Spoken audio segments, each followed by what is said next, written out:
sa Marcos. Sa loob-loob ko, hindi ka naman Marcos hello.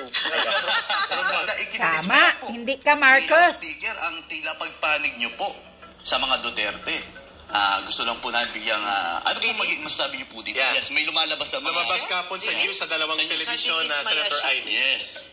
Nga, tapos nagalit nga sa akin yan kasi tinatanong sa akin nung Marites na yon na ano daw ang relasyon namin ni Martin. Sabi ko, syempre, mga pinsan kami, pinsan buo ako, no? At kilala ko naman habang buhay yan. Okay lang naman, pabanting-banting lang naman kami. Hindi ko maakalain magiging ganito, no? At alam ko na may tampo sa akin. Sinabi ko, paano? Sinabi ko naman ng loud and clear na hindi na tama ang ginagawa ninyo kay VP Sara at kay Presidente Duterte. Hindi tama yun. Hindi naman nakikipag-away. Sinasabing napakatapang ng mga Duterte. Matapang nga, bait-bait sa atin. Wala namang ginawa kundi tumulong.